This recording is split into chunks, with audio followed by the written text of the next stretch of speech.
15ാം കേരള നിയമസഭയുടെ 16ാം സമ്മേളനത്തിന് നാളെ തുടക്കമാകും. ഗവർണറുടെ നയപ്രഖ്യാപന പ്രസംഗത്തോടെ ആരംഭിക്കുന്ന സഭാ സമ്മേളനം മാർച്ച് 26 വരെ 32 ദിവസം സമ്മേളിക്കും. ഈ മാസം 29-നാണ് രണ്ടാം പിണറായി സർക്കാരിന്റെ അവസാന ബജറ്റ് അവതരിപ്പിക്കുന്നത്. സ്വർണ്ണപ്പാളി വിവാദം മുതൽ രാഹുൽ മാങ്കൂട്ടത്തിന്റെ ജയിൽവാസം വരെ സഭാ സമ്മേളനത്തിൽ കത്തിപ്പടരും. ഏപ്രിൽ മാസത്തിൽ തെരഞ്ഞെടുപ്പ് യുദ്ധക്കളത്തിലേക്ക് ഇറങ്ങുന്നതിനു മുൻപ് രണ്ട് മുന്നണികൾക്കും പോരടിക്കാനുള്ള യുദ്ധഭൂമിയാണ് ഇനി കേരള നിയമസഭ. നാളെ രാവിലെ 9 മണിക്ക് ഗവർണറുടെ നയപ്രഖ്യാപന പ്രസംഗത്തോടെ യുദ്ധത്തിന്റെ കാഹളം മുഴങ്ങും.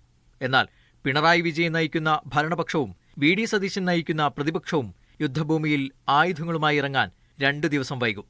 നാളെ നയപ്രഖ്യാപനവും മറ്റന്നാൾ ചരമോപചാരവുമാണ്. 22, 27, 28 തീയതികളിൽ ഗവർണറുടെ നയപ്രഖ്യാപന പ്രസംഗത്തിൽ നന്ദി രേഖപ്പെടുത്തും. 29-ന് കഴിഞ്ഞ 5 വർഷത്തെ കണക്ക് പുസ്തകം ധനമന്ത്രി കെ.എൻ. ബാലഗോപാൽ നിയമസഭയിൽ തുറക്കും.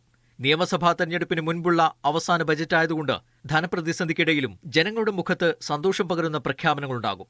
ഏതാണ്ട് 1 മാസത്തോളം യുദ്ധം നയിക്കാനുള്ള ആയുധങ്ങൾ ഇരുവശത്തിന്റെയും കയ്യിലുണ്ട്.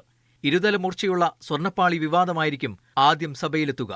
പോറ്റിയെ കയറ്റിയത് തന്ത്രിയാണെന്ന് വ്യക്തമായതോടെ ഇനി പഴയ പാട്ടുപാടി പ്രതിപക്ഷത്തിന് സഭയിലെത്താൻ കഴിയില്ല. എങ്കിലും SITയുടെ വിശ്വാസം കുറഞ്ഞതടക്കമുള്ള ആരോപണങ്ങൾ പ്രതിപക്ഷം സഭയിൽ ഉയർത്തും.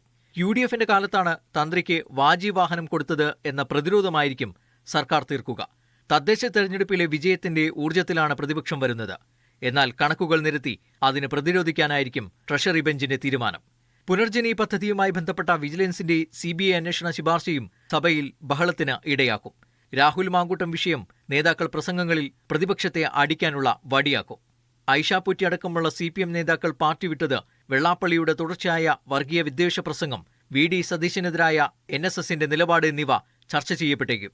കേന്ദ്രം സാമ്പത്തികമായി ഞെരുക്കിയിട്ടും പ്രതിപക്ഷം സ്വീകരിക്കുന്ന മൗനം സഭയിൽ മിക്ക ദിവസവും ഉന്നയിക്കാനാണ് ഭരണപക്ഷം ആലോചിക്കുന്നത്.